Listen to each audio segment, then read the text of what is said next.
Morning to all attendees of prayer. I am Amanpreet, Head of College of Engineering and IT. On the behalf of KC Group of Institutions, I am very thankful and delighted to welcome you all for participating in the 8th International Conference, Paradigm Shift Transformation Industry 4.0 Issues and Challenges, which is being conducted under collaboration of Warsaw University of Science, Warsaw, Poland, and Tradepreneur Global Research Organization, UK. Now, request to Dr. Ruma Gulati, the chairperson of this session, initiate this. Thank you all once again. Thank you so much. Let me start. I think we can start with Professor Jeong. Yes, yes. Good Professor morning, Jeong, are everyone. you ready? Yeah. Yes, Good good morning. morning. Thank you to the chair lady for the introduction. Thank you to the organizer for the opportunity. I would like to share my slide with you. The topic for today is on protection of IP for a sustainable development perspective from Malaysia. I am Dr. Jeong, and it is 1 p.m. Malaysian time. Thank you everyone for attending this talk. Due to the time limit, I will try to summarize the important point. So join me as I go along. These are some of my books and presentation. Now let's go to the IP protection, intellectual property and sustainable development for Industry 4.0. I will share with you the outlook, issue and challenges from the Malaysian perspective. Now, Malaysia has taken a very strong interest in 4.0 and the need to protect. Now, to do well in 4.0, there's a need to protect intellectual property, and this has been reported by the US Trade Department of Commerce in the Global Report 2023, that there is a need for countries, not only Malaysia, but for India, for Japan, for all over the world, WTO countries to protect IP if we want to promote 4.0. And that leads us to sustainable development as well. Yeah?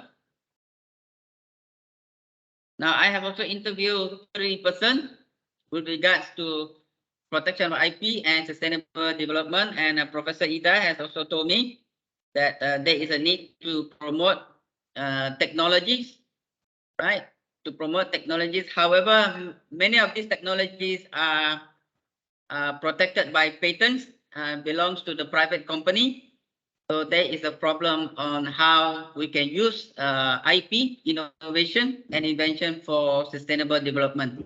So that is one of the issues shared by Professor Ida. I have also interviewed Emeritus Professor Zaharin with regards to IP and sustainable development.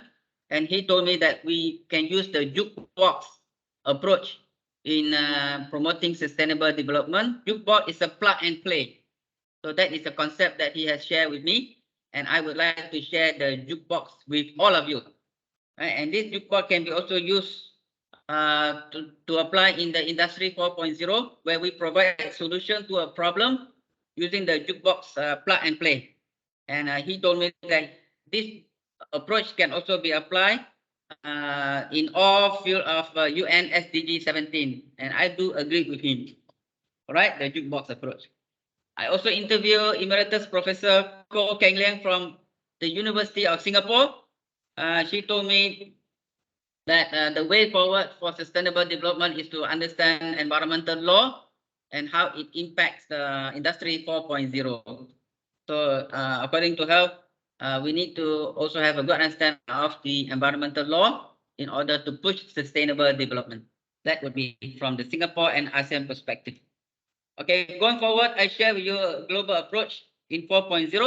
According to WIPO, World Intellectual Property Organization, the way to move forward for sustainable development is to have a focus on intellectual property protection, right? And this applies to Industry 4.0. The outlook is good and not so good.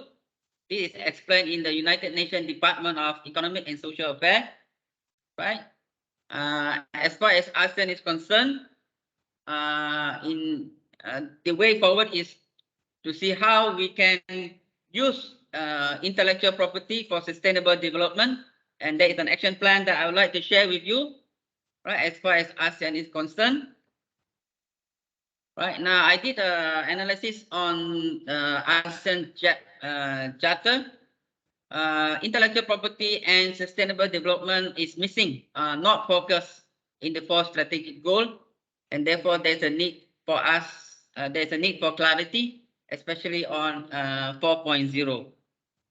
Let me share with you what is the Malaysian approach. The Malaysian approach is positive and supportive, right?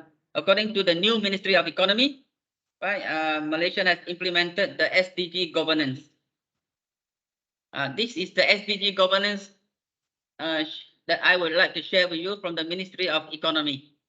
So we have a structure that implement sustainable development goal and focusing on 4.0. Now we also have a plan that I would like to share with you. This is the master plan. So the Malaysian master plan, we have the 11 Malaysian plan. I'm sure India and also many countries have a plan. So our plan, 11 Malaysian plan, has come to an end in 2020. The plan focused on UN SDG 17. We focus on 4.0. There are some good story and some not so good story. This has been revised in the recent plan. We call them the 12 Malaysian plan until 2025. So in this plan, the Malaysian government has focused on intellectual property and also sustainable development, and we focus on Industry 4.0 and beyond. Now, one of the main problem facing Industry 4.0 in Malaysia is the lack of high quality investment, right? So I think this is the same problem for India also and for developing country, where we have a lack of high quality investment in Industry 4.0. So we need to solve that problem. Yeah? So Malaysia has focused on the new R&D target, 2.5% of the GDP by 2025. I believe India is also setting up a new target for investment for R&D in Industry 4.0. So hopefully we'll be able to get that target. Yeah? In the 12th Malaysian plan, the Malaysian government acknowledged South Korea as a benchmark. So South Korea has done very well in Industry 4.0. I hope we all can visit South Korea and learn from South Korea Industry 4.0 as a benchmark. We also recognize the benchmark set by India 4.0, and there's something we can learn together, Malaysia and India, and also South Korea, right? By focusing on innovative research towards 4.0. I also did a review, and I would like to share with every one of you the review. Now, Malaysia has also done a recent review. This is the latest one, 2021 review, and I would like to share with you the result of this review.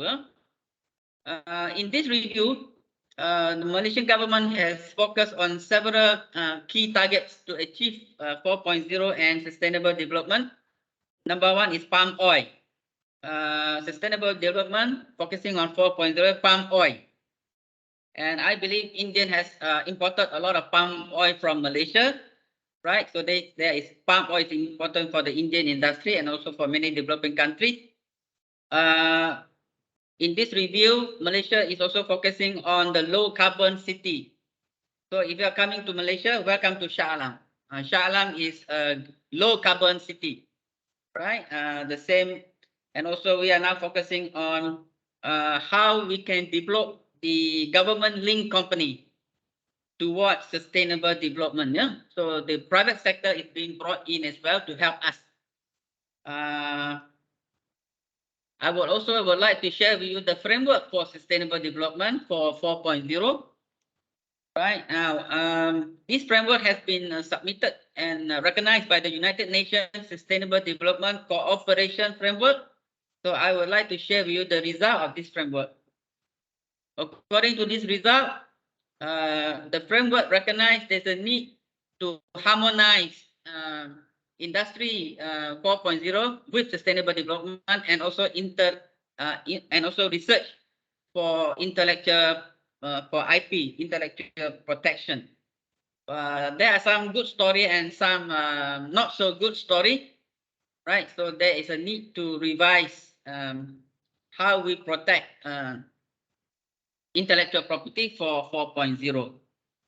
I would also like to share with you some of the good case study that we can learn together, right, on IP. And I would like to share with you, this is for climate action, sustainable development 13, where we can focus on 4.0.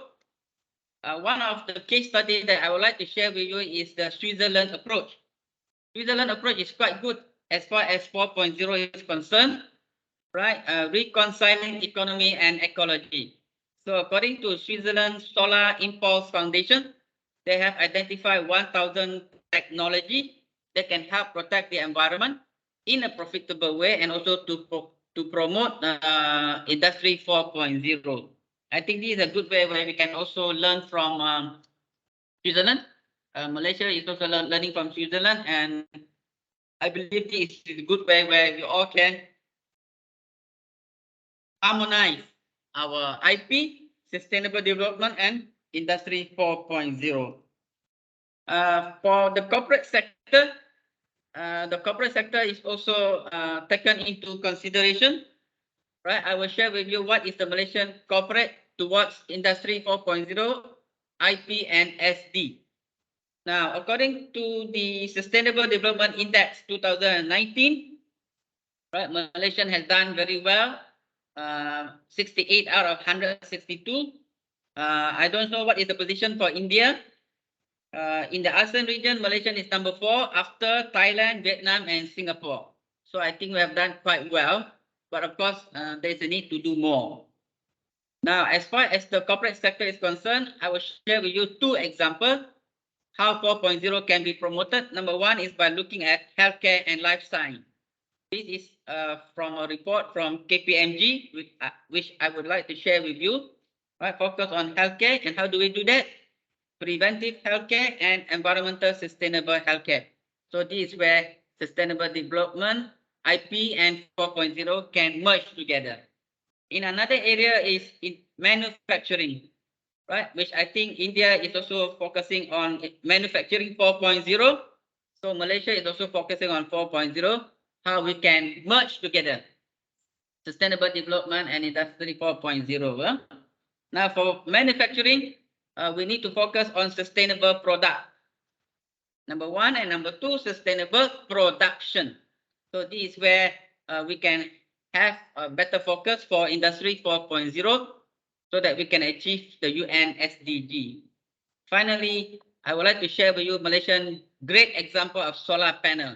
In Malaysia, we are now implementing solar panel.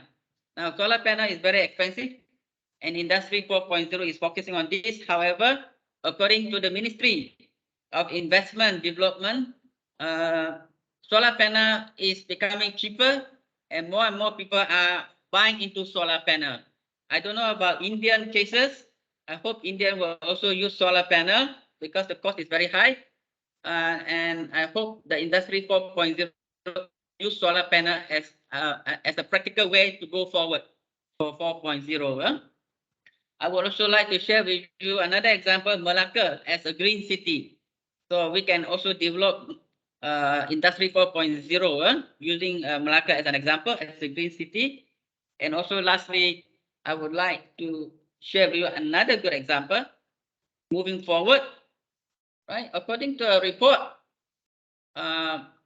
what is the result of ASEAN performance in the area of sustainable development and 4.0?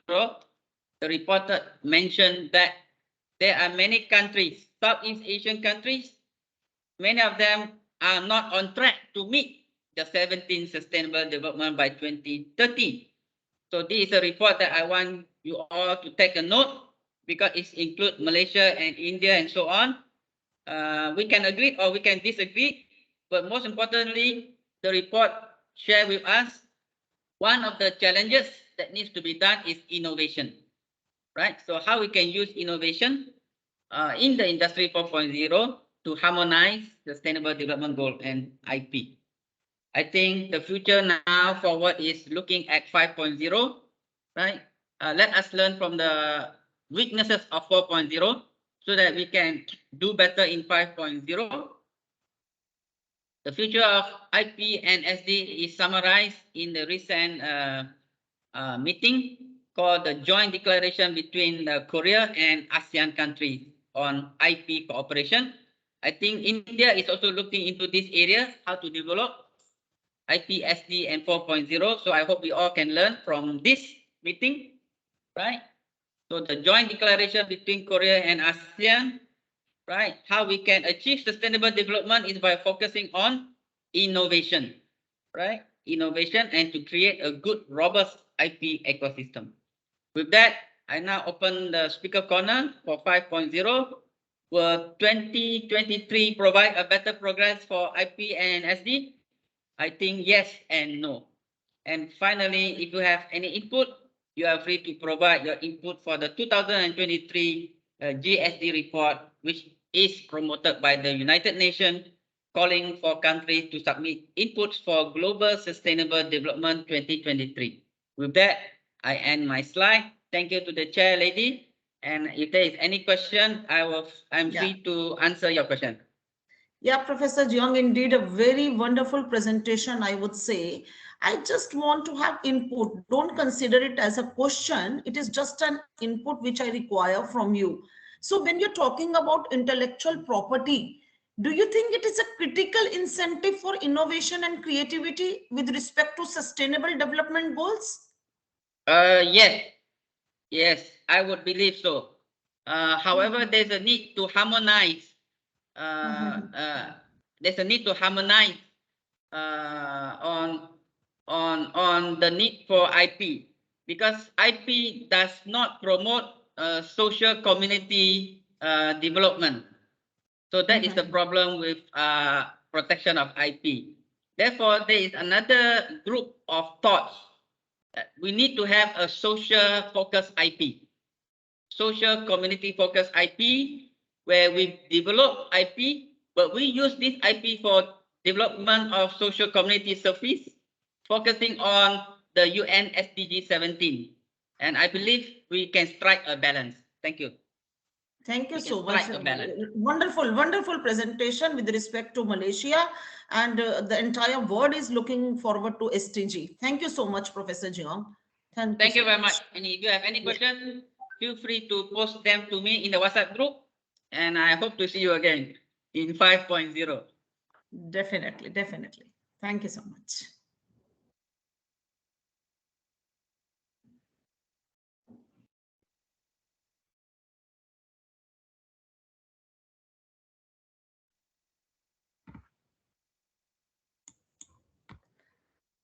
Yes, we can have Dr. Shilpa to present her paper, The Role of IP in the Value of Startups. Yeah, ma'am. Good morning. I'll be sharing this. Yeah. Is it visible? Yeah, it's visible. Okay. Okay, good morning, everyone, and thank you very much for giving me this opportunity to present on KC Conclave on intellectual property. So I'll be talking, it's 10 minutes which is given to us. I'll be trying to conclude within 10 minutes.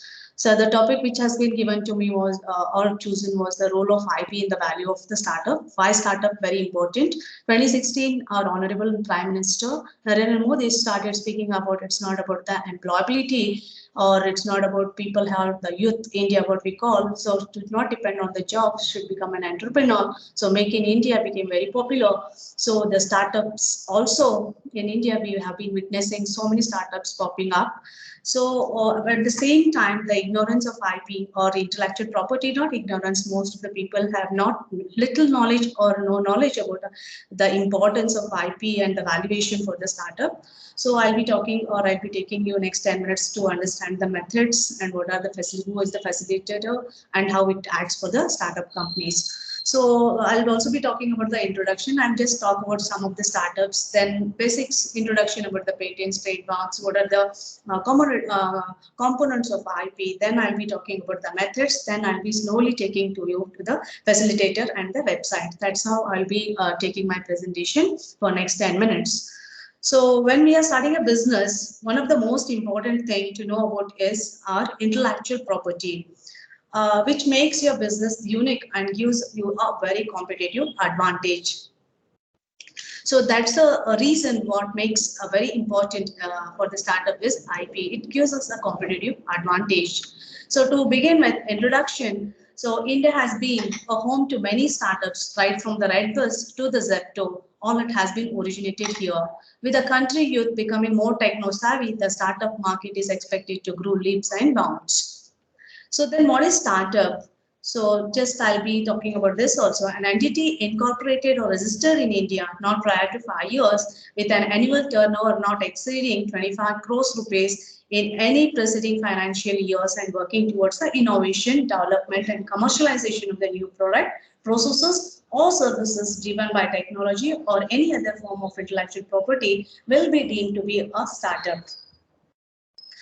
Then what are the components or what we generally talk about, how IP valuation is done. So before we understand, it's what is IP valuation, which my title speaks about, is all about the process used to evaluate the arm's length of a fair market of IP asset. So when I speak about IP assets, I'm talking about non-financial physical assets, sorry. In other words, we call it as intangible assets. So they are patents, copyrights, trademarks, and trade secrets. So let's have a glance on what are the basic understanding. I know we all aware about it, but just let's have a glance on what are the basic understanding for patents, copyright, trademarks, and trade secrets. So patents are granted in respect of innovation, which are new, which evolve an interventive step, and which are susceptible of industrial application. So it's a protection is particularly important for the startup to protect its business and its invention for the from the competitor, and simultaneously to avoid the risk of facing claims of patent infringement by the competitors and the third parties. So that's how the patent is all about. So then what we understand by copyrights grants the protection to the authors, artists and other creators for the literary and artistic creation commonly referred to as Phuoc. So it's an inexpensive protection. Trademarks also is a basically distinctive signs, word, names, symbols, slogans that identify the goods and services produced or provided by the company. It's very important. When you associate it with successful product or service, it becomes a very asset or prime value to a company. The same thing happened. I'm from Bangalore, Alliance University. I'm an associate professor here. I've been saying late in 90s when McDonald's entered India in Delhi. So it's you must have seen that golden arches, which is M. So that was in Bangalore, it entered in Delhi, but it was successful but it could not enter at that time in Bangalore. Why? Because there was also an ice cream brand called as Mac. So they also had that golden M, which we call it as art, okay, with the similar trademark. So the symbol was the same. So because of that, they could not enter and they cannot change this trademark and enter. So there was a lot of controversy. They were filed for case.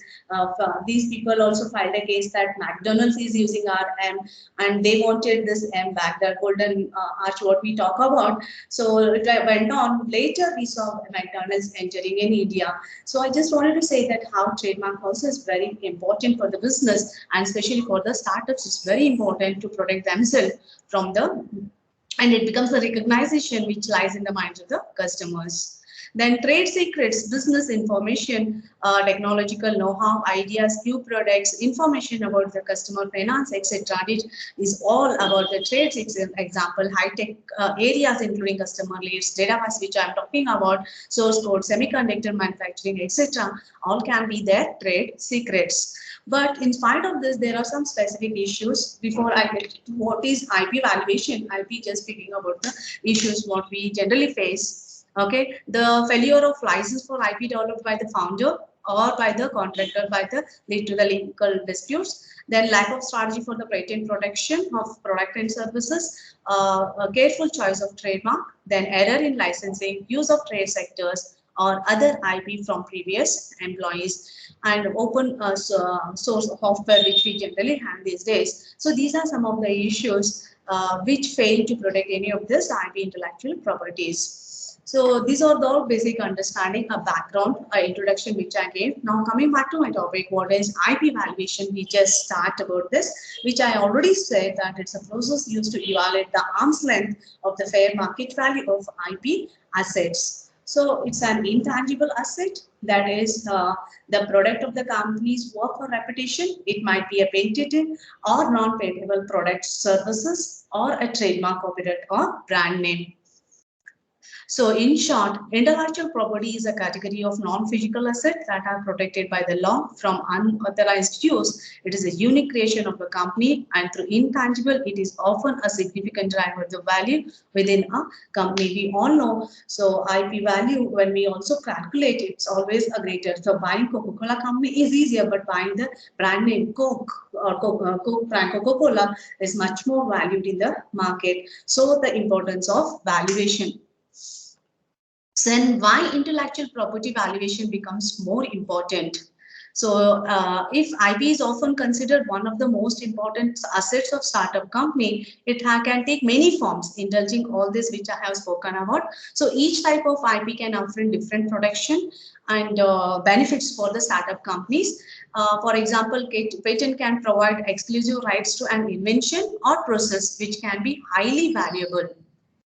So being in the IT hubs in a Silicon City, Bangalore, I keep saying this, okay, how invention of the process is so valuable, and every next corner we see one or other company popping up, a startup coming up. And that is something online also we have been witnessing one or other company, the startups with a different process or with a different way of offering the services to the customers. That is service industry is witnessing more, especially IT industry is witnessing more startups in India. And some of the contribution is because of the Modi's vision. At the same time, Corona also has contributed something. So where people came on our online platform, and people and every Indian, most of the Indians, okay, use smartphone. That also gave a lot of opportunities for the people to come up with the startup companies. So, trademarks, on the other hand, can be distinguished company's products. So, copyright can be original creative works as software code or website content. So, in other words, different types of IP can be correlated with the value of the startup in a different ways, depending on the nature of the business and the types of intangible asset it holds. By protecting the key assets, IP can help to create a sustained value for a startup. So then the next question what comes to our mind is, does high value IP always equal high startup valuation?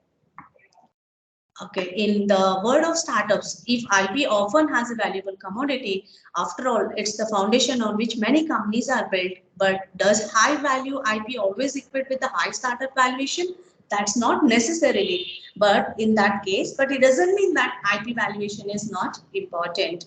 In fact, there are several factors that can impact on startup evaluation, including the stage of the company, the size of the market, and overall financial health of the business.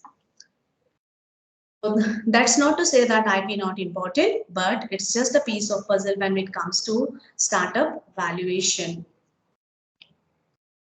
What resources can you use to help to determine the value of your IP? Okay, the next question comes to our mind. When it comes to IP, the question of value is a complex one. There are many factors to consider, including the type of IP, the stage of development, the potential market, and more. As a result, there is no simple answer when it comes to valuing IP. So, however, there are several resources that can be helpful in this process. I'll be talking about that. So, firstly, the World Intellectual Property Organization, WIPO, offers the information and resources to help to determine the value of IP. According to their website, there are three primary methods for valuing IP, including the income method, the market method, and the cost.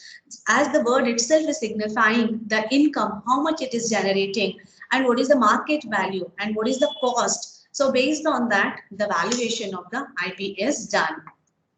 I'll be talking about the first one, that is income method. So values IB on the amount of economic income is expected to generate. This method is best to use when the IB creates a positive cash flows that can be estimated with some degree of reliability.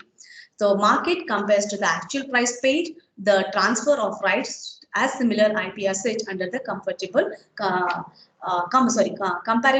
circumstances, which can be market value of the IP in simple words. The cost, as I told, establish the value of IP asset by calculating the cost of the similar IP assets. Then these are the methods. Then what are the four tips for achieving the reliable IP valuation results? One is what are those? Let me talk about that. So it's not only the most complex and controversial because it's very difficult. That's the reason awareness and understanding is very important for the startups. So also the area where the most significant planning and optimization opportunities exist. These are the some of the tips: IP assessment, asset management, and valuation. First one is be pragmatic and rational. If financial returns attributes to the specific intellectual seems too good to be true, then it's probably because they are. If both the buyer and seller would view as the result too attractive for one party or the other, it's likely not more reliable intellectual valuation model to use. So be practical the returns on the returns. Second one is evaluate the potential outcomes. One of the best practices to follow is to conduct testing that will help evaluate the outcomes from both the buyers and the seller. If it appears as though both buyers and seller would view the IP transaction as economically reasonable, you can have confidence that the methodology selected are reliable. Then evaluation to be disputed. IP valuation is a controversial and often subject to dispute by tax authorities. Therefore, taxpayers should approach the IP valuation with a defensive mindset. As mentioned earlier, companies should choose the intellectual property valuation method that is most dispensable in the event of a dispute, not necessarily one that yields the most attractive financial results. So 6, expert advice. These are some of the things which we are talking about. It's better, very few companies have IP valuation experts in-house, and it's always important to seek some experts advice for the startups. Then from Indian context, you can see Narendra Modi, he starts technology and innovation as an existing instrument for India's transformation. That's the reason we are seeing a lot of startups. Then who are startups? Then according to this, what we have is a facilitator. Who's that? In order to assist the startups, the government of India has appointed facilitators. Facilitators are those employed by the controller of patent, trademark, and design, who are the ones permitted by the government to assist startups in protecting their intellectual property. Then what does a facilitator do? Provides advice in different IPRs to startups on pro and no basis. Provide information regarding protection and promotion of IPRs of startups in other countries. Provide assistance in filling and disposing of the IP applications regarding patents, trademarks, and designs. So drafts complete or provisional specification for invention of the startups and other auxiliary function. What does the facilitator do? Preparing and filing the response to the examination reports and other notice or the letter sent by the patent office, appearing on behalf of startups for hearing, contesting opposition, if any, ensuring the final disposal of the IPR application. So to conclude, how does one find a facilitator? Here is the URL, the website which we can give. It's a Government of India. So we'll find them. So thank you. Thank you for your patience. Thank you very much. Thanks, Dr. Shilpa. Thank you so much. I think wonderful presentation, but my question again, I'm very much interested in this question as professor also, the first presentation was related to IP. So when I correlate between IP and startup valuation, because this correlation is a vital asset, I would say. So from a valuation perspective, an IP portfolio will have value only if it is well aligned with the asset that bring the most value to the business. Do you agree? Yes, it brings most value to the business. Do you agree? I agree. I agree with that, ma'am. I'm so sorry. I did not realize my camera was not turned on. That's okay, that's okay, but yes, if you can open your video and we can have interaction, because in companies where technology is the most valuable asset, even patent will have more value compared with companies where brands are the main asset. I think this is the scenario today. Yeah. Wonderful, wonderful presentation. And for startups, so it is very much required, very much required. Nice, wonderful topic, I would say. Great, great. Thank you, ma'am. Yeah. And we'll be getting this recording later. Yes, yes, yes. Definitely, I'll pass on to the organizers. Conference organizer is also there. Amanpreet ma'am, she will coordinate. Definitely, you can take this recording. And you must take it for this wonderful, wonderful presentation, because we are also brands. Great, great. Thank you. Thank you so much. Yeah, can we have the next presenter, Rita Sani, Miss Rita Sani? She's there.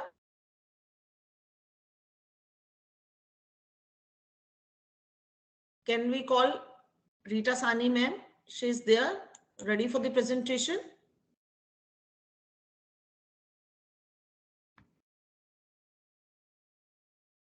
Yes.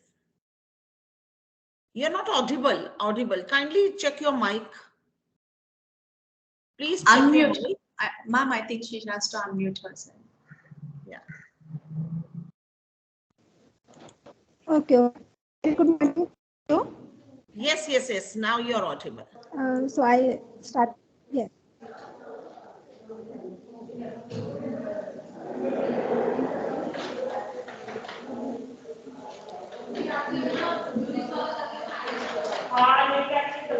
Okay. A very good morning to all of you present here.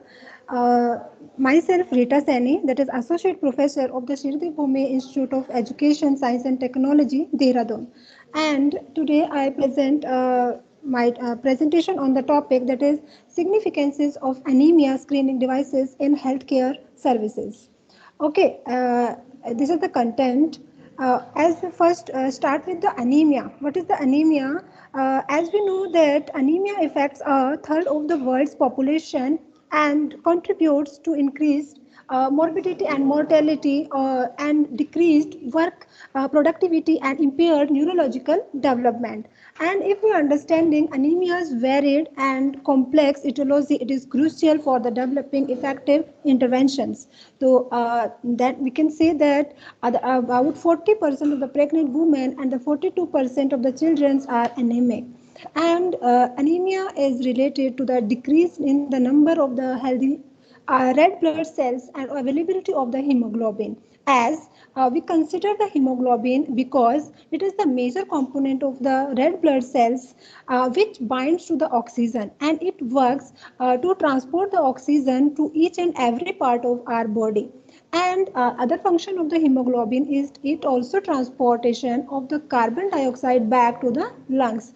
And the another one is that hemoglobin is also responsible for the color of the blood, that is red color.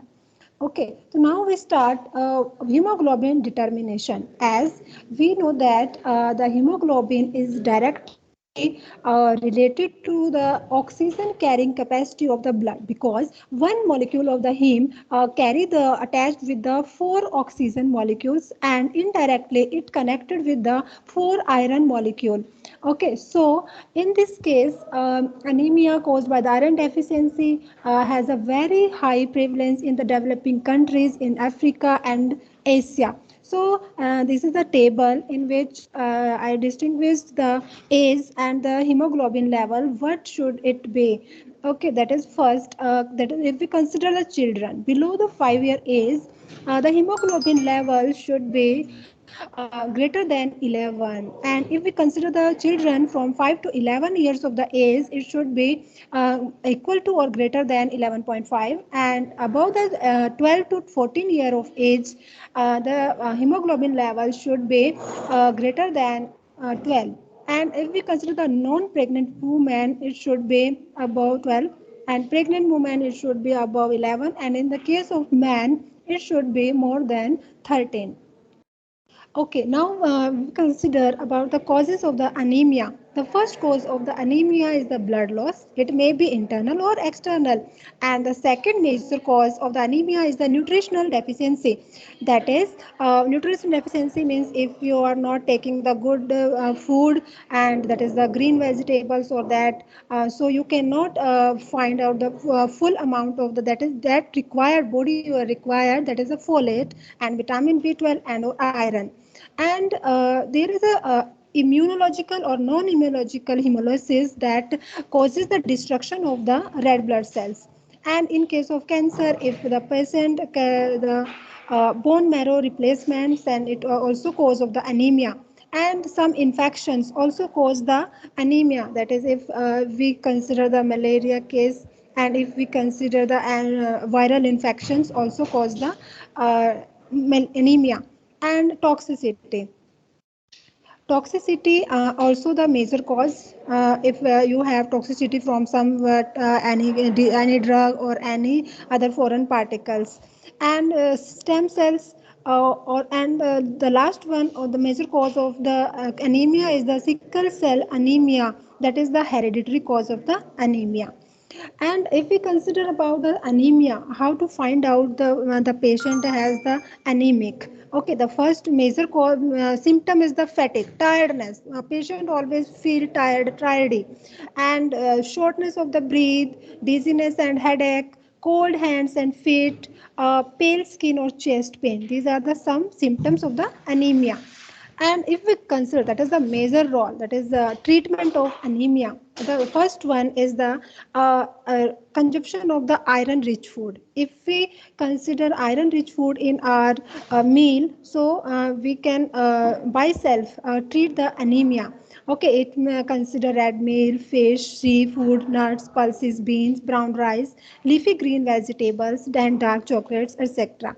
And the second treatment of the anemia, that is we can do by ourselves, that is avoid consumption of some food with which inhibit the uptake of iron. Okay, in this the first one is, if we the children, in case of some children, if we give a high level of milk to the children, that it increases the high level of calcium consumption, so it decreases the uptake of iron. Okay, and second one is the tea, coffee and peppermint during the meals. Sorry, so we avoid the tea or coffee with the meals. And third one is the iron supplement. If we will not manage the our iron means concentration, so we will take the iron supplement that is available in the market, and that is ferrous sulfate tablets or capsules. And other nutritional supplements may be that a vitamin B12, folate and vitamin A we can introduce in your daily life. Now the measure, that is the main important topic of my presentation, is that methods of testing hemoglobin. Okay, okay, means how we can measure the hemoglobin in lab. Okay, the first one is colorimetric method, gasometric method, chemical method, specific gravity method, Sally's acid hemeting method, hemoglobin method, hematological analyzer, LED light and optical sensor, and the smartphones. So we will discuss one by one. Okay, now the first we start, that is the colorimetric method. Okay, this method is based on the color comparison between the standard and the test sample of the blood. Okay, and it is for the two types, that is visual method and photoelectric methods. In the visual, we will compare the color with the standard and the test sample. Okay, and these are further different types. Now we will move towards the second, that is gasometric method. Okay, in this the oxygen carrying capacity is measured by the Vance kite apparatus, we can see in the diagram. And this method is based on the formula, that is 1 gram of the hemoglobin carries 1.3 ml of the oxygen. And there are some drawbacks of this method, because it does not measure carboxyhemoglobin, sulfur hemoglobin and meth hemoglobin, and it is a time consuming and expensive method, and the results obtained by this method is always 2% less than the other methods. Okay, now Now we move towards the chemical method. Okay, chemical method means a study that is a heme structure. In this, we can see that the 3D structure of the hemoglobin, and in this, iron content of the hemoglobin is first estimated, and then hemoglobin is derived. That is, 100 gram of hemoglobin contains 374 gram of iron, because one molecule of the iron contains about 4 molecule of the iron, and this is also a time consuming method, but this method is used to calibrate all other methods of the hemoglobin estimation. Means this method we can use as a standard method for other methods. Now the next is specific gravity method, and this specific gravity method is the rapid and simple method, and this is most this is the most common method used in the mass screening, means in the selection of the blood donor, because we want to get the result in very less time. So okay, this is a mass bulk karte, that is to select the, that is able to give the donate blood or not able. Okay, so this is a very simple method. In this, we will take the copper sulfate solution in a beaker, and that is of specific gravity, that is 1.053 from a height of 1 centimeter. In this, we put a drop of the blood that is covered with a copper proteinate, and if the drop sinks, that is sinks in the copper sulfate solution, that is the specific gravity is higher than the copper sulfate. And this is the salicylic acid dimethyl method, and this is the means this method is ancient method, we can say that, and this method is used in the every hospitals, or this is the traditional method, we can say that, है ना? Okay, and in this the blood is mixed, this we can see in the diagram, there is a two color in this is a colorimetric method. In this we will compare the color of the two chambers. Okay, in this blood is mixed with an acid, that is a 0.1 normal HCl, and we get the brown colored hematine. Then it is diluted with the water till the brown color matches that of the brown glass standard, and then the hemoglobin value is read from the directly from the value. Means when we add and we can read the on this basis we can calculate the what is the hemoglobin level of the that patient. Now this is the procedure. This is a very simple procedure. Okay, so we will now discuss. Okay, next is the this is the advantages and disadvantages. First advantage is it is easy to perform, quick and inexpensive, and it can be used as a bedside procedure, because we can use when the patient is not in the means in the standing position, and it does not require any technical experts ki bhi this is not required. And disadvantage, this is a long time required, perfect matching of the brown color is not possible, and the source of light is required, and that will influence the color matching. Okay, and then this that one disadvantage is that carboxyhemoglobin, methemoglobin are not converted to the acid hematine. And next one is the cyanic methemoglobin method, and this is basically the instrumental method. In this, this is the accurate method, because in this we take the debris solution, that's in potassium ferricyanide solution, and 20 micrometer of the blood, and then transfer in the cuvette.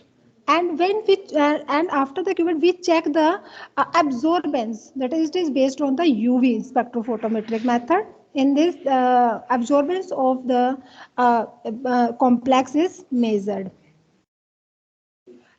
Now the recent as the technology is advanced, so there are some automatic blood count methods are all available in the market. The first one is the hematological analyzer method, and in this advantage is that it permits a short time, that is accurate and reliable test, allowing physicians to evaluate the condition while the patient is at medical office. And examples we can say that HemoQ, hemoglobin 2 plus 201 plus analyzer, and StatSat market available in the market. And advantages, it requires only a finger puncture to perform the test. Procedure is simple, user handy, and high accuracy, and a short time we can find out the result. Next, there is a LED light or optical sensor, And this method is the non-invasive method. Non-invasive means you need not cut or pinch the puncture the finger. You directly put the finger or hand in that instrument, and in this there is an optical fiber. Okay, and due to this optical fiber, the reading of the hemoglobin whatever that is visible in the screen. Okay, and this device, as the technology is advanced, so this device be costly to develop, and it cannot be present anywhere. And optical artifacts may give error. It may be give error to the results. And smartphones, as we know that smartphones have everyone have the smartphones. So with the help of a smartphone application, we can also measure our hemoglobin ourselves. Okay, smartphone can be used to take pictures of the eye conjunctivitis, nail bed regions. Machine learning algorithms can be trained on these pictures for feature contraction. Okay, these can be directed to the level of hemoglobin level in the blood. And we can see in the picture, the doctor with the help of smartphone, doctor at the conjunctivitis of the patient. And benefits of this: it is a non-invasive, there is no need to puncture the finger, it is of low cost, and it is accessible as we all have mobile phone, and it is quick, highly sensitive, and no special equipments required. Now we will on the conclusion. Okay, as we discussed earlier that anemia is a widely prevalent in developing countries, and it is a public health challenge in India.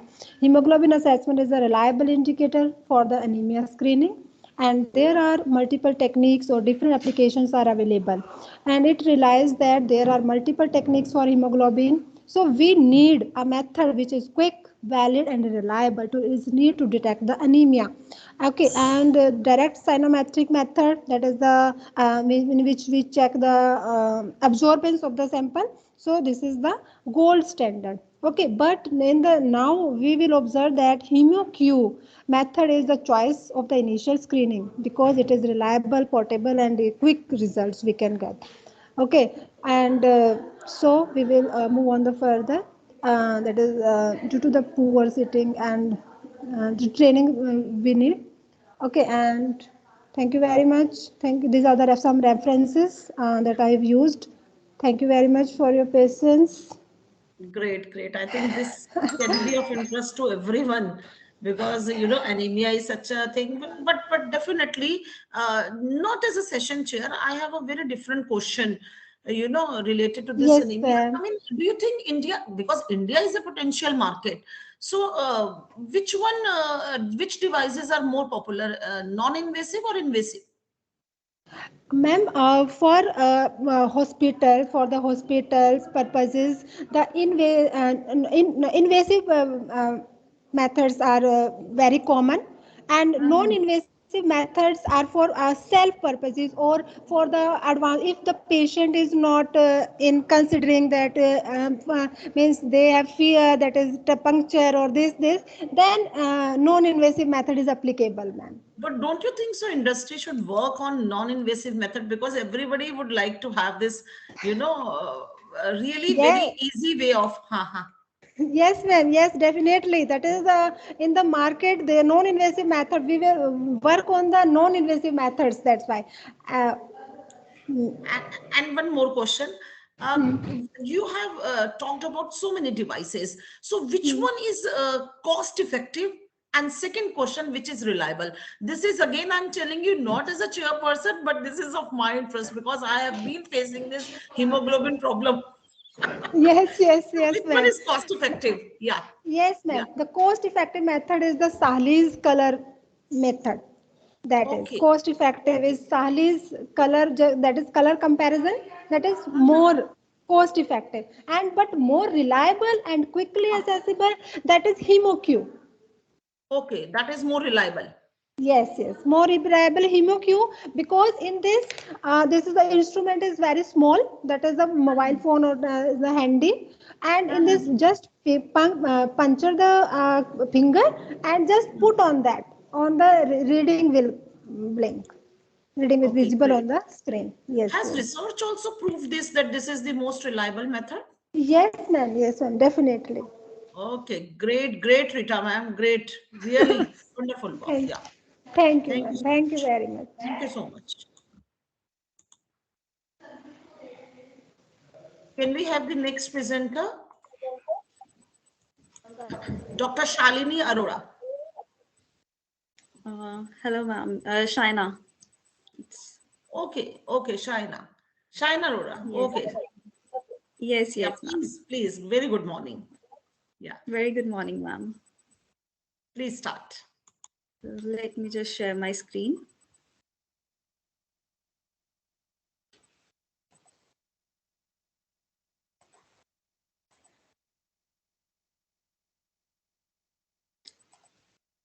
I hope my PPT is visible and moving as well.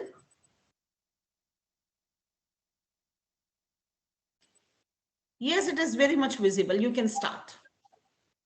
Okay, ma'am. So first of all, very good morning to all of you, and I would like to thanks to the KC Group of Institutions for inviting me as a speaker, and I have a great chance to speak on this topic, that is the courtesy at workplace, which is nowadays very, very, very precious topic, or we can say that very precious feeling or emotion in each and every organization as well, because it is very important to learn with every with happiness, and there is nothing like to lose every time there is a winning situation if you would like to create happiness among the people, because courtesy is something that it is a polite behavior which costs nothing but buys everything. I would be very happy enough if you would also participate with me into this presentation as well.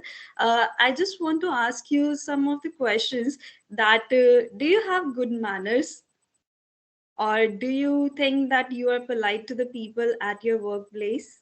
Or if I ask you the question, just ask the questions to yourself and answer it to yourself, that if you are polite, if you have good manners, if you would like to create happiness among the people, how much you are happy at a particular workplace? Because this is some of the things where you are going to show your selfless behavior and altruism, or you can say that an altruistic model at your workplace, because it is just like to give a pie to the people who is working with you and give a pie to yourself who is and you would really like to retain in a particular organization as well. So these are some of the contents that we are going to discuss into this presentation. One is the courtesy, respect, how to be courteous, and a positive approach to work in a particular organization. So, moving forward, courtesy is something a very polite and the pleasant behavior that will show the respect for the people.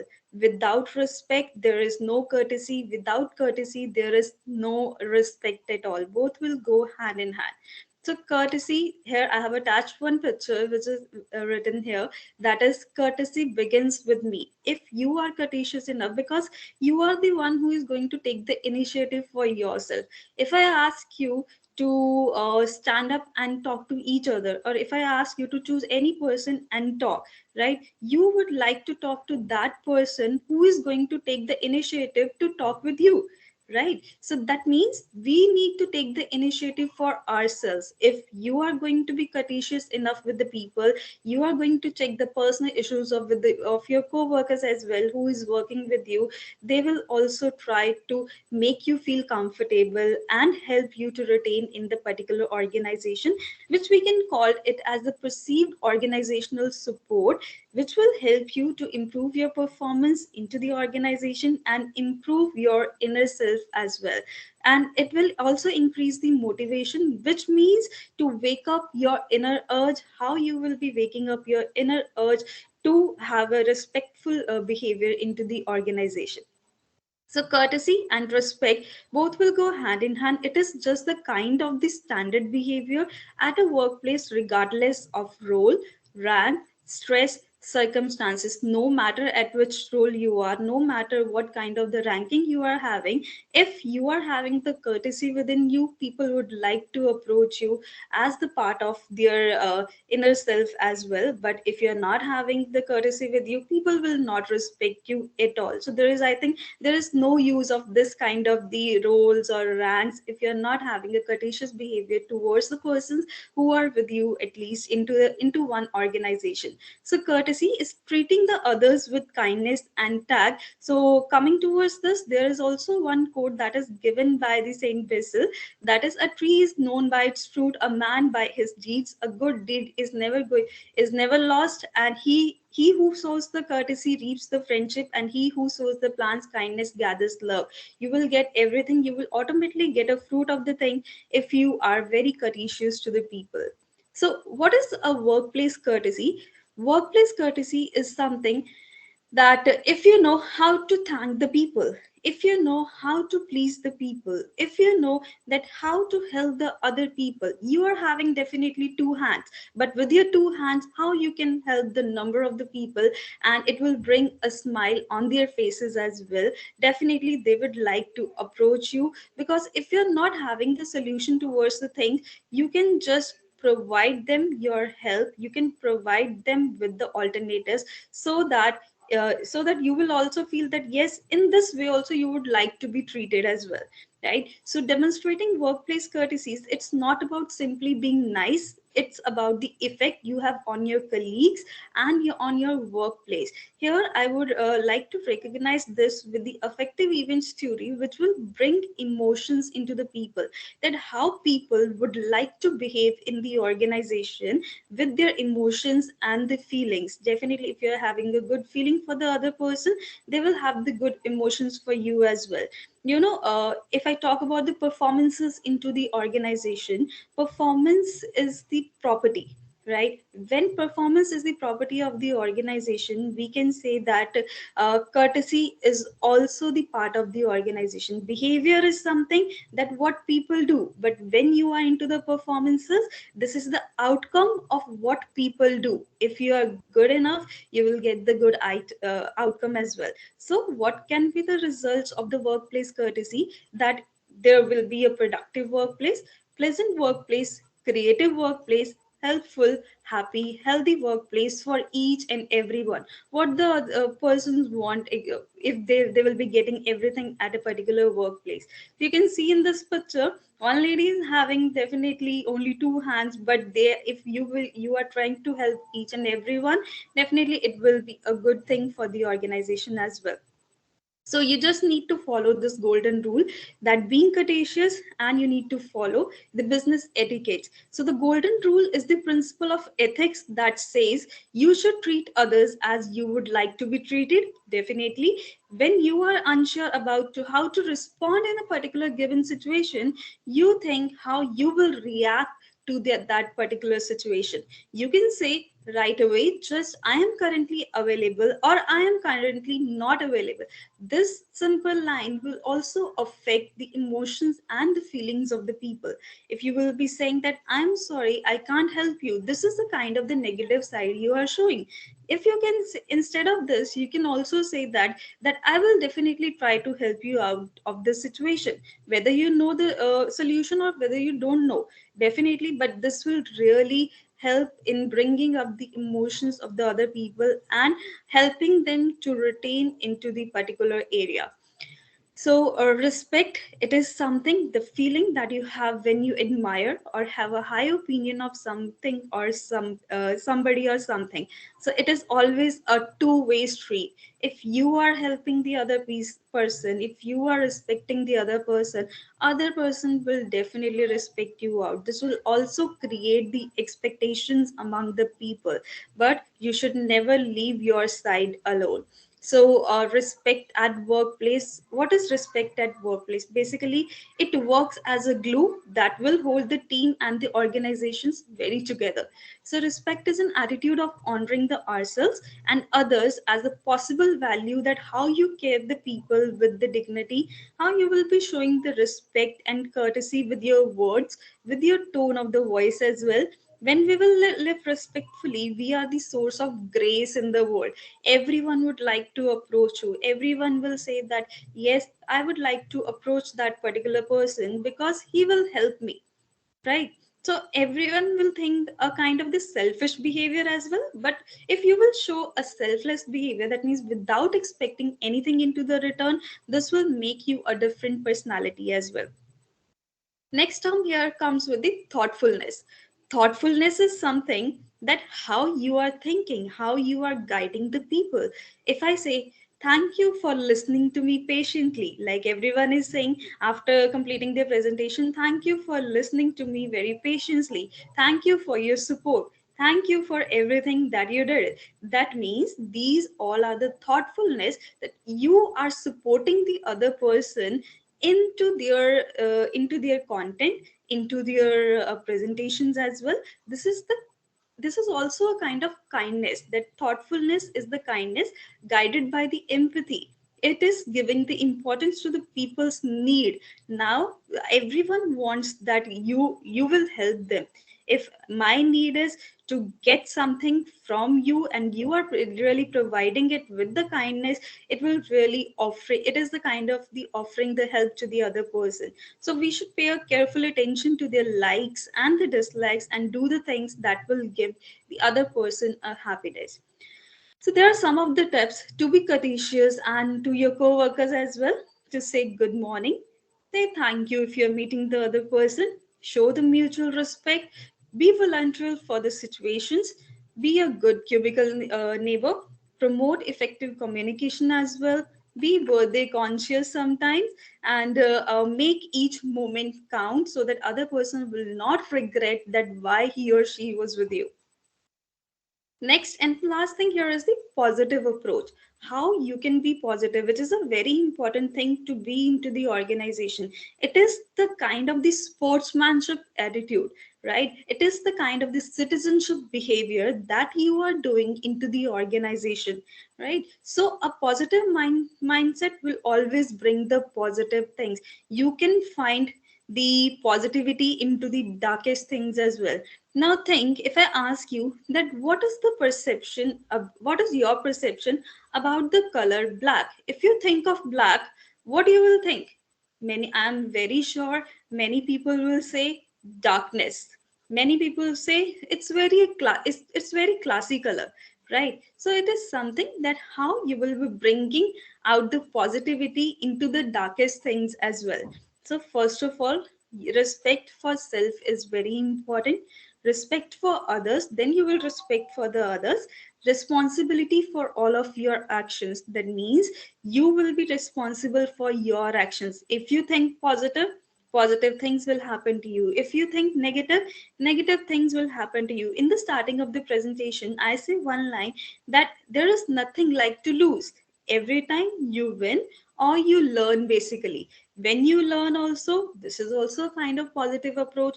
When you win, definitely it will be a big achievement for you, right? So positive approach is very important. There are always the two sides. You will always be stuck into the two sides, that either to go in a particular way or into the other way. So out of sides, you need to decide which side you want to adapt. Maybe negative, it may be positive as well. So this is some of the example of the positive approach, that you are the reason for creating your own happiness, and if you will be happy, you will be giving the positive vibes to the other people as well. So there are two kinds of the talk: negative self-talk and positive self-talk. So if I say, instead of saying I have never done it before, you can say it's a chance to learn something new. You can learn it. If instead of saying, if you're saying it's too complicated, hard, I will mess it up, you can say I can figure it out. I can overcome the tougher challenges. Other people can do it better, someone else should do it. No, instead of this, you can say that I can improve myself. I look my bright side. I definitely deserve to win.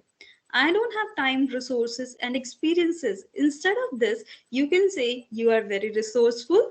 You will help the other persons also if you know that how to do the things.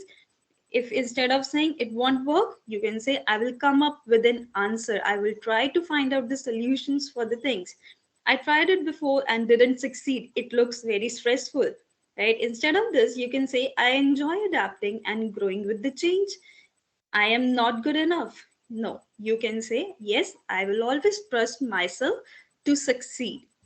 So these are the three magical words which will really helpful for the people, for the for you as well, for any person, being it your personal life or professional life. If you are saying, please say it with the complete politeness, which you mean it from inside. And if you're saying thank you when you want to appreciate someone, or if you want to appreciate, then say thank you to the people. This is the kind of gratitude. Gratitude is the part of the courtesy as well. If you're showing gratitude to someone, definitely it will bring something good in you. Sorry if you're apologizing the other person, you can't sorry means something when people understand. People say sorry when they understand something, and if it is from their heart, definitely you will also accept their sorry as well. So, and to forget is also a kind of the kindness, also a kind of the courteous behavior that you can show. How you can show the positive approach: do the right thing, and you need to be courteous enough. That I have written, think of personal and professional innovation. We can't say that innovation is only into the things. Innovation can be within you as well. Personal innovation and professional innovation, make something new within yourself. You have to decide your goal, you have to decide your vision as well. Vision is something, a kind of unimaginary situation. If I say I am perfect, no one can be perfect. If I say I want to be excellent, no one can be excellent. If I say I will take the 100% things, right, nothing can be the 100%. But if I will think 100%, only then I will be able to reach 99.9%. So your vision must be much stronger, which will bring your idea into consideration.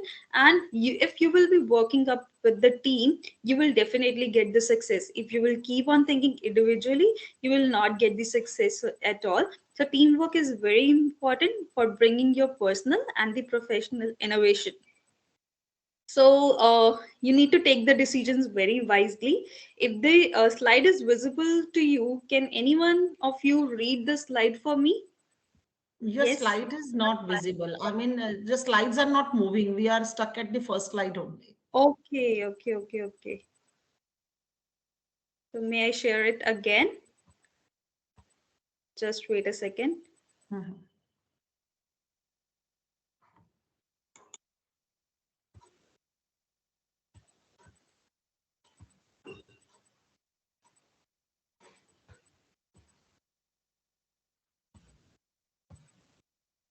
Is it visible now?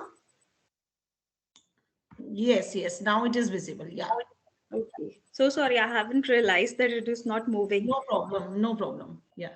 Okay. Can any one of you please read this for me?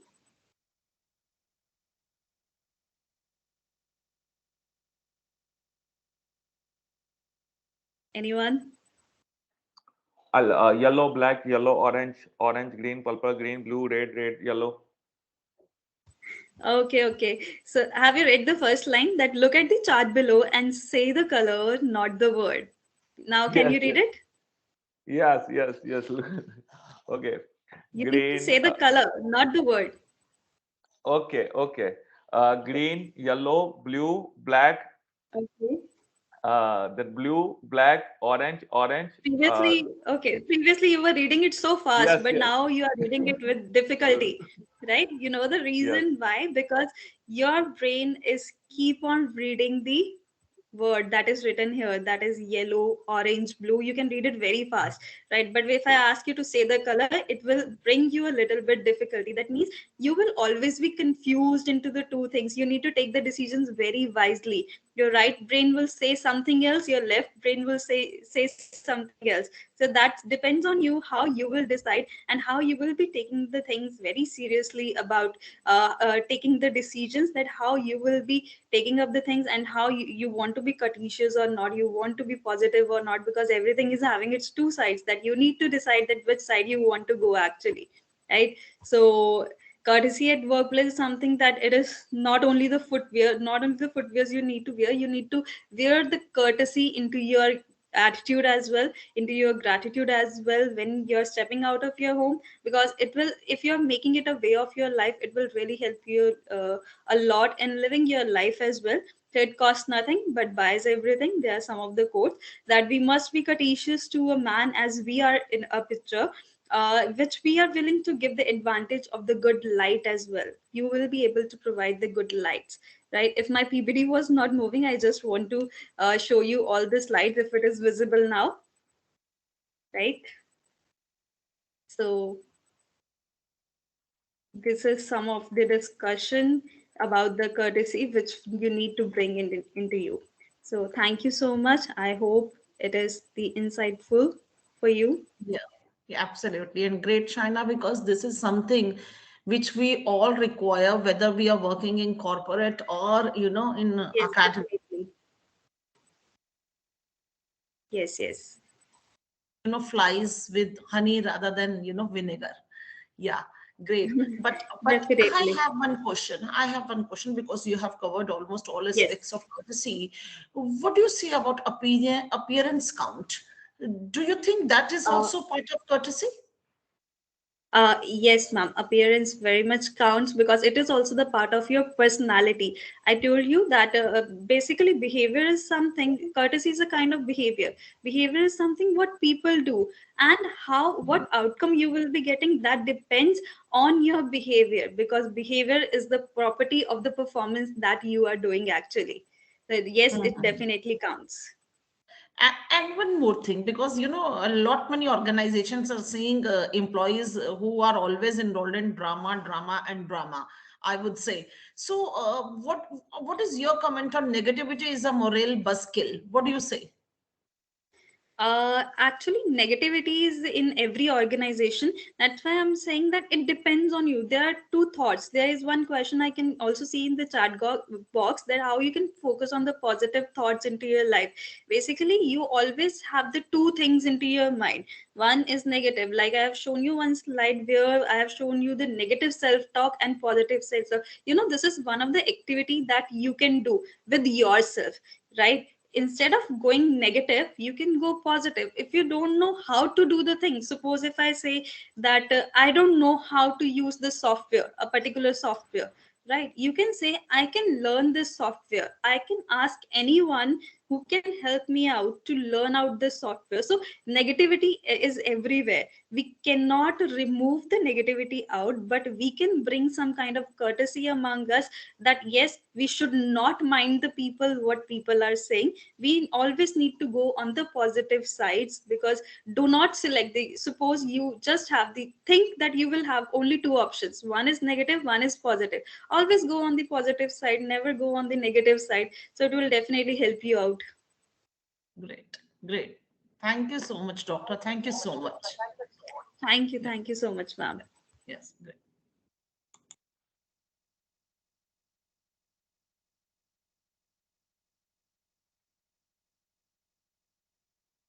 Can we have our next presenter? Dr. Trivedi is there. Yes. Yes, ma'am. Yes, ma'am. I'm just sharing my screen. Yeah, yeah, sure.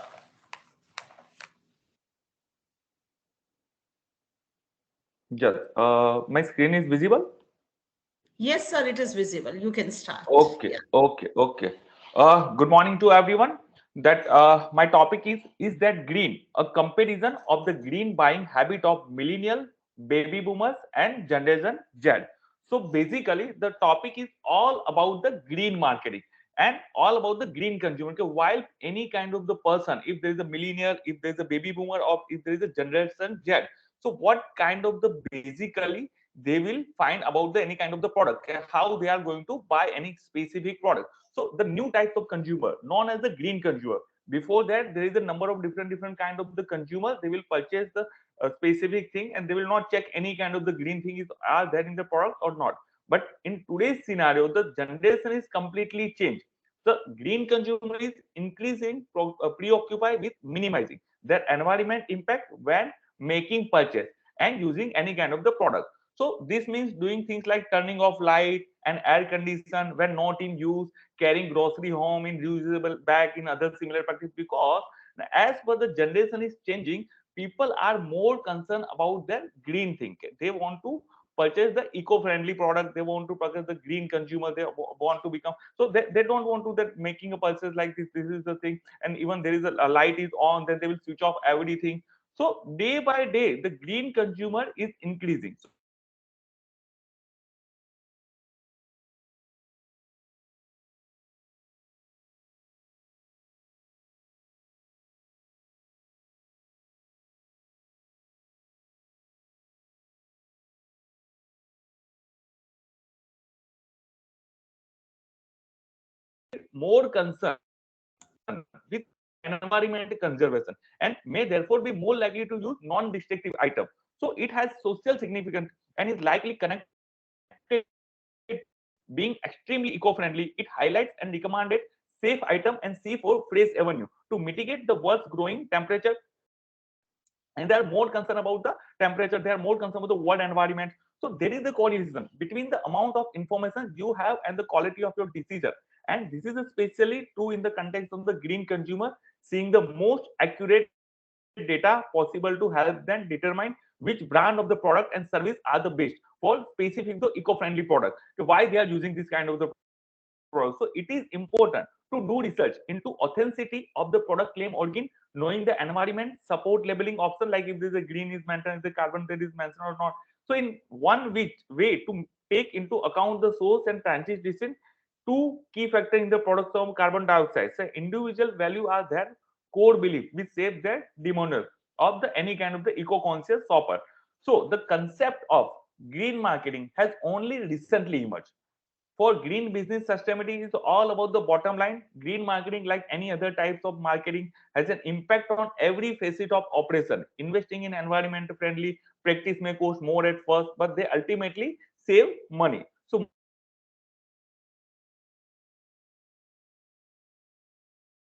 if there is a green thing they will whenever they are going to purchase, so which kind of the Dr. product they are Trivedi, using in the audio is not manufacturing coming process. now. So these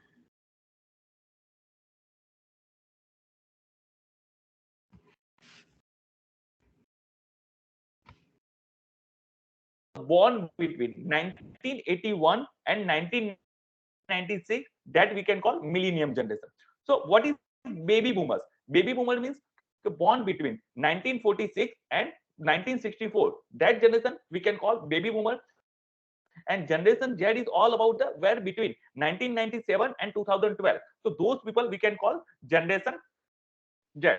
So in this study, we have done the number of literature review to identify what actually the problem. And according to that, we have done the research objective to compare the perception of three generation cohort toward green products. So that's why we have taken the millennial, baby boomers, and generation Z.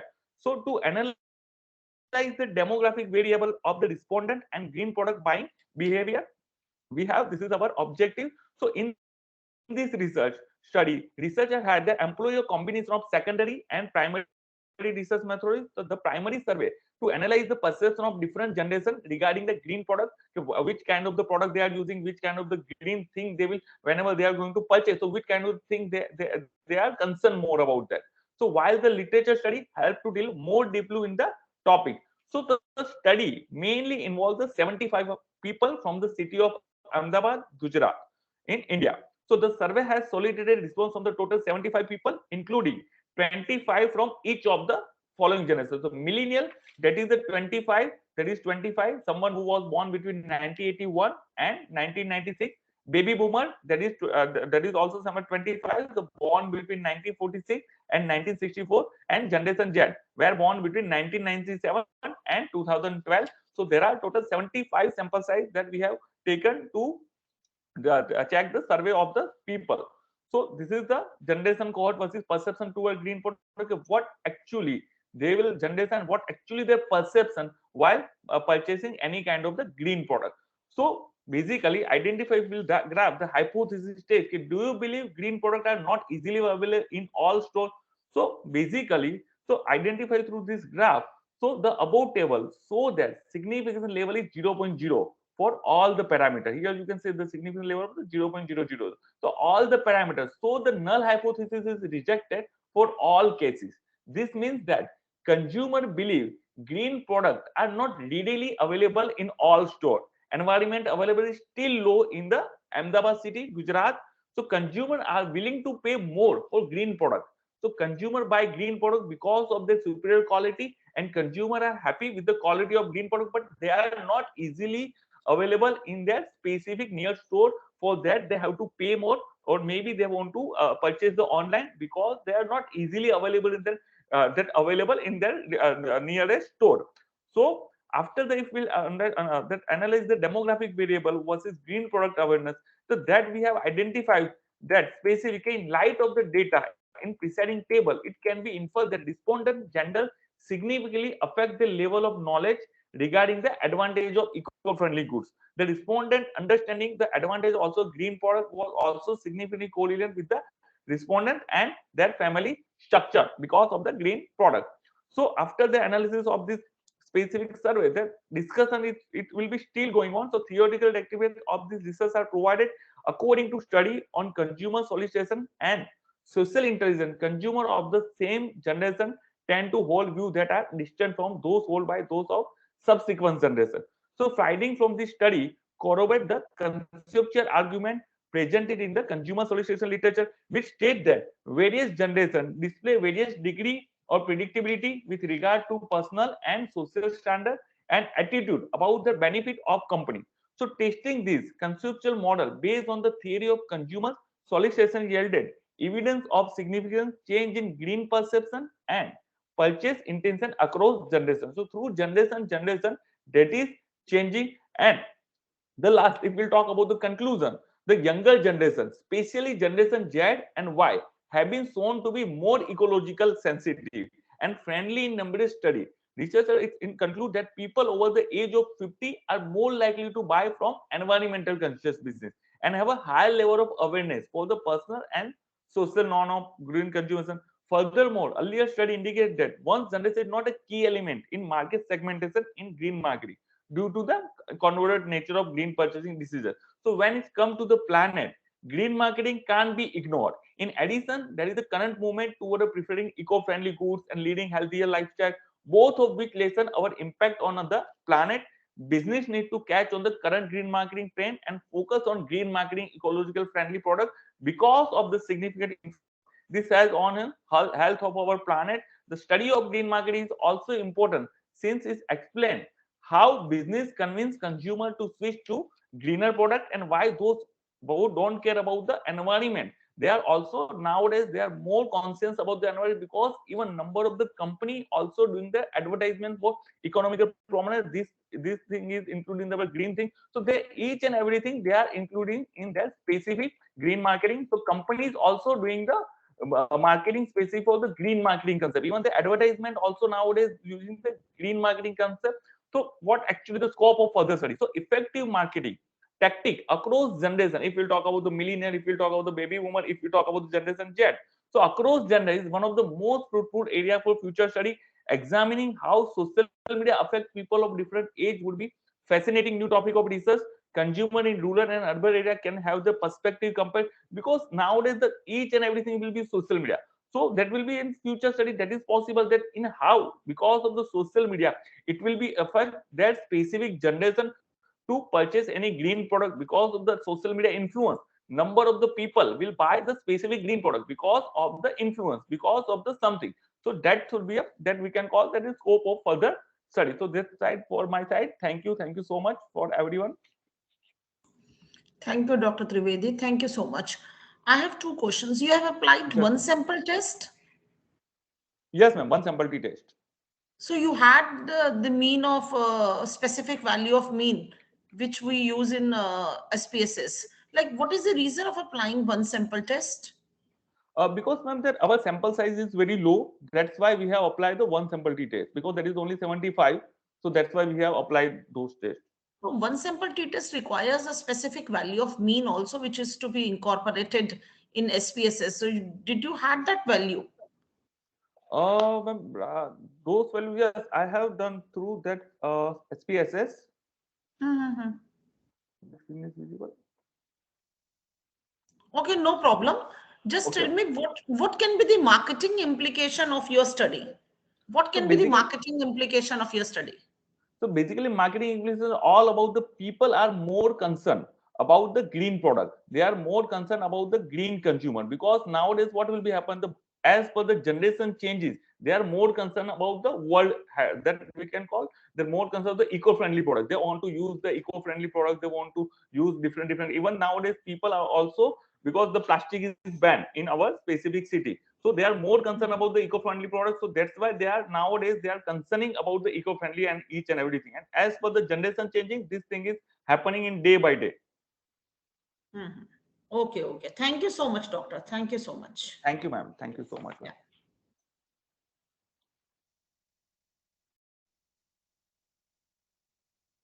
You can stop sharing your screen. Yeah. Can we have the next presenter?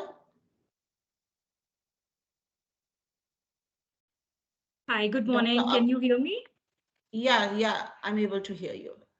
Hi, a very good morning to everyone present here. Myself, Sakshi Singh. I am Associate Professor with Graphic Era Hill University, and I am presenting my paper on behalf of my team. So at the outset, thank you so much for giving us the opportunity to present our work. With your permission, I would like to please share my screen here. Yes, please share. Sure.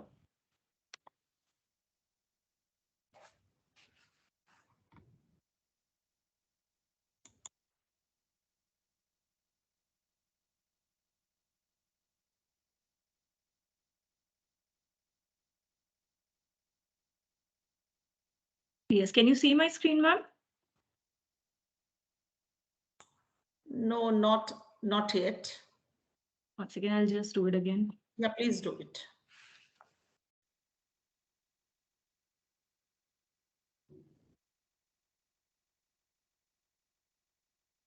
A quick confirmation if you can see the screen now. No, your slides are not visible. Still not visible. Just hold on for a while, Sakshi. Yes. It Yes. came. Yeah, now we can see. Good morning, Professor Uma. Yeah, good morning, sir. Very good morning. How are you? I'm doing good. Yes. Sakshi Yes. will be presenting it, and I also would be assisting, Professor Sakshi on this. So let Okay. Sakshi starts, and then probably we'll answer your query as well. Thank you. Great. Right. Thank you, everyone. Is my screen available is it visible now? Yeah, it's visible. All right, great. So the title of our paper is Analyzing Customer Loyalty, Customer Satisfaction and Service Quality in the DLF Mall of India. So according to the IBEF 2021 report, the Indian retail industry is rapidly increasing and is expected to reach 1.3 trillion US dollars by 2024. The DLF Mall of India being the biggest mall in North India, we researchers wanted to study and establish linkage between service quality, customer satisfaction, and customer loyalty. Now, many studies on retail industry have been conducted. However, no focused research has been conducted specifically on Mall of India DLF, which is why we wanted to study this gap. Now, objective of the study is therefore to establish linkage between service quality, service customer satisfaction, and customer loyalty with three hypotheses, namely hypothesis 1, service quality has a positive effect on customer satisfaction. So the second one being service quality has a positive effect on customer loyalty. And hypothesis 3, customer satisfaction has a positive effect on customer loyalty. For the research methodology, we employed a questionnaire technique to collect the data utilizing previously completed research and published literature. The questionnaire was designed and divided into 4 major parts: to assess service quality, second, to gauge customer satisfaction, third, to gauge customer loyalty, and fourth, to assess demographic factors. 5 criteria put forward by Parsuraman, namely tangibility, dependability, assurance, responsiveness, and empathy, were used to evaluate service quality of DLF Mall of India. Similarly, for customer satisfaction and customer loyalty, scales by Wong and Sohal and Wilhelm and Mortner were used. Now, 18 of the 22 items used in the study were included in it. A Likert scale with a range of 1 to 5, with 5 denoting highly satisfied and 1 denoting extremely dissatisfied, was used to gather the data. 4 items we had excluded because their factor loading was less than 0.5. We obtained 290 samples taken from the mall site, and we had employed convenient sampling method to collect this data.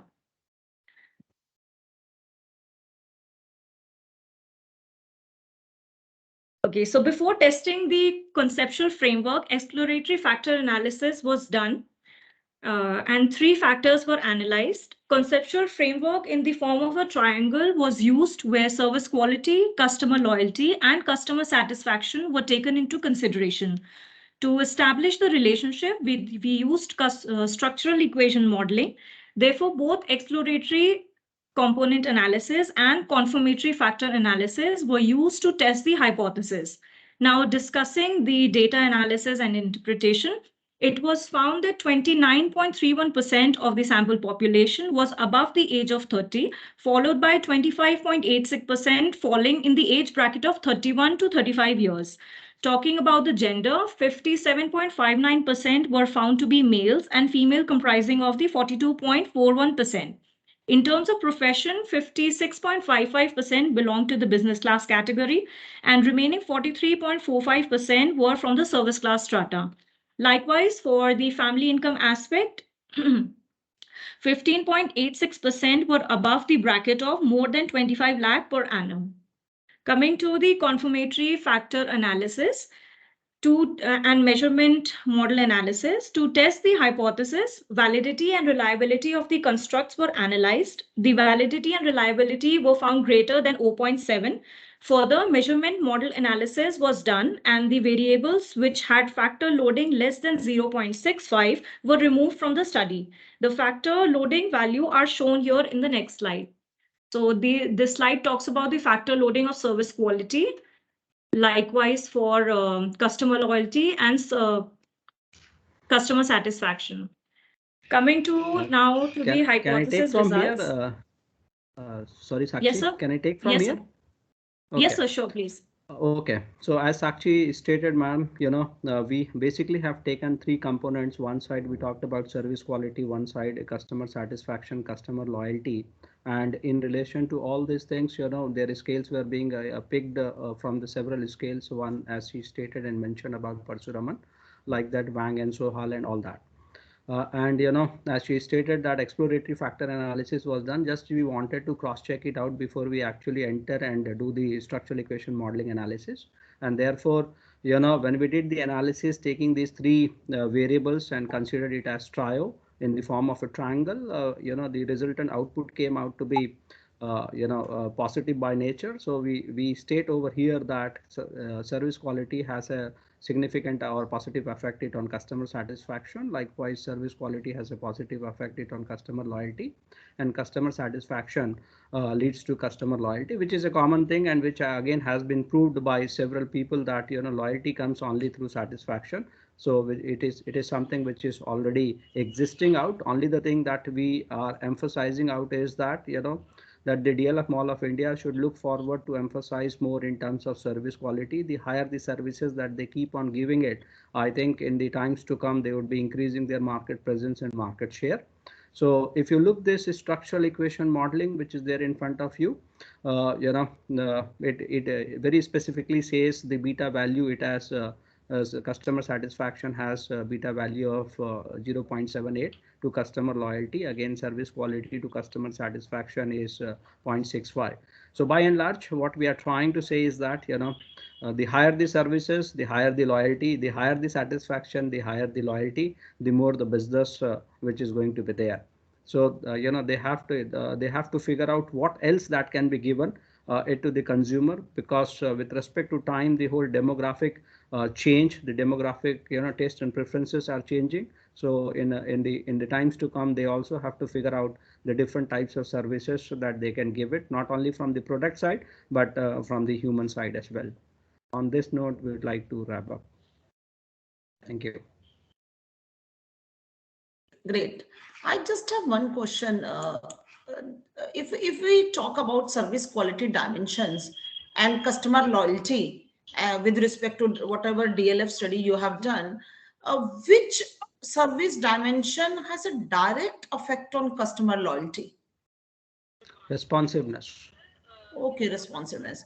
And you have done that is through via mediation of customer satisfaction?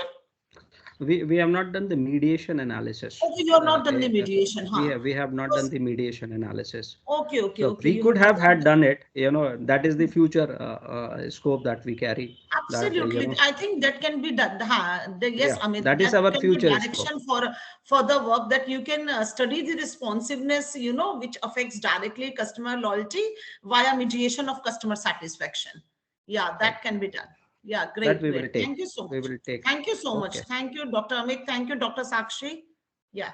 Right, ma'am. Thank Thank you you so so much, much. ma'am. Thank you for giving us Thank the you. Thank you. opportunity. Thanks. Yes. Thank you. Thank you, sir.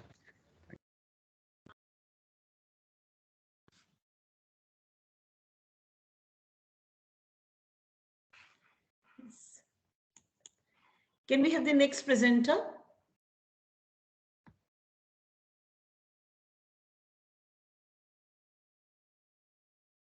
Is the next presenter any of the participant here from that group? Motivation, experience, and revisit intention, a case study on Goa Carnival, India.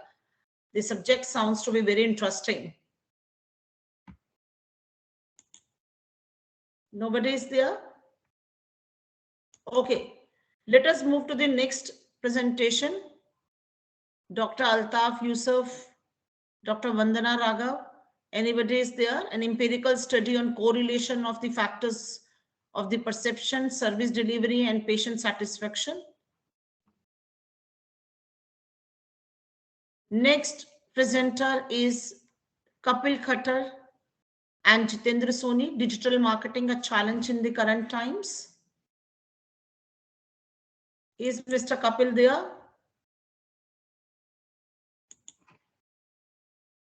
Then we have next presentation, structural path analysis, Bangladeshi SME sustainability through social media marketing.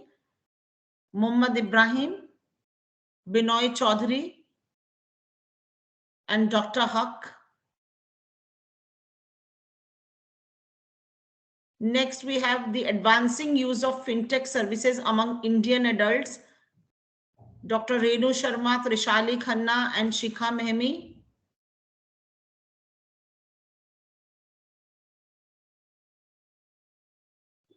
Again, we have Mr. Kunal Arora, effect of process parameters on the surface properties of chips produced by LSME. So any of the presenter for, just wait.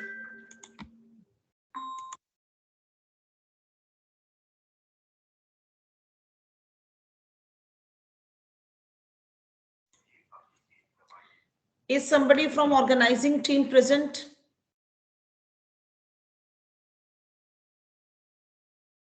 Yes, somebody from organizing team present. Yes, ma'am. Yes, ma'am. We had all through presentations, but after this paper, like what Dr. Amit and Dr. Sakshi has presented, afterwards, I think no presenter is available in the meeting room. Okay, ma'am. Can you please contact them, because now see others can come on their time. They might be thinking that our presentation is after 1 or so. So because Okay, I don't have a single presenter right from 12:30, 12:20 presentation till end 2:10. Can we coordinate? yes, ma'am. Give me 5 minutes, Please, please. please. Okay.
Hello. Hello. Yes, yes, yes. Ma'am, can we wait till 1 p.m.? Pardon? Can we wait for them till 1 p.m.? No problem. No problem. We No. will. So in Okay. between, we don't have any presenter from 12 because now the time is 12:15. Yeah, we can take the break. If they come, we will continue. Okay, we'll join at 1 o'clock, you mean to say? We should join Yes, at ma'am. 1? Yes, Okay, ma'am. okay. Okay. Thank you, Fine. ma'am. Thank you. At the same meeting link? Yeah, yeah. Same meeting link. Okay, okay, fine. Okay. Okay. Thank you, ma'am. Okay, okay.